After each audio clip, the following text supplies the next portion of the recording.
Tonight, we are tracking Tropical Storm Dorian as it tears through the Caribbean. The storm is expected to strengthen within the next 24 hours as it approaches Puerto Rico, which is still reeling from Hurricane Maria 2 years ago. We have team coverage beginning with Valerie Castro in the newsroom. Valerie? Christina Maurice, just in the last few minutes, President Trump approved federal assistance for Puerto Rico. This as residents are either stocking up on supplies or headed for the mainland. They say the memory of Maria is not far from their minds as Dorian heads their way. Preparations are underway as the governor of Puerto Rico, Wanda Vasquez, declares a state of emergency ahead of Tropical Storm Dorian. Island residents lined up at area stores stocking up on bottled water, batteries, and generators. The Roberto Clemente Coliseum in San Juan will be opened as a shelter during the storm. The whole island has been traumatized, so you have to take that into consideration.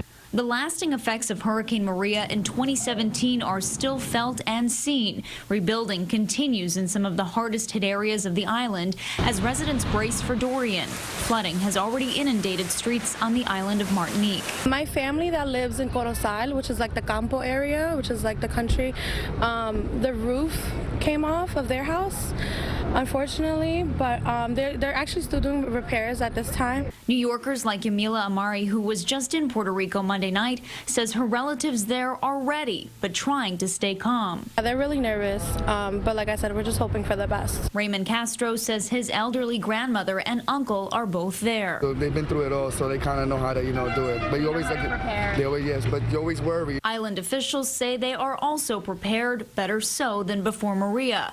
New York City Council member Yadanis Rodriguez hopes that is the case. The government in D.C., FEMA, they should be over-prepared so that we can avoid the same thing that happened with Maria. But FEMA warns the island's infrastructure, especially the electrical grid, is still fragile. The biggest problem was the power. When they lost the power, they lost water in some of the areas. Right. And so one of the things we're very conscious of and we've been preparing for is to support PREPA if we have a power outage.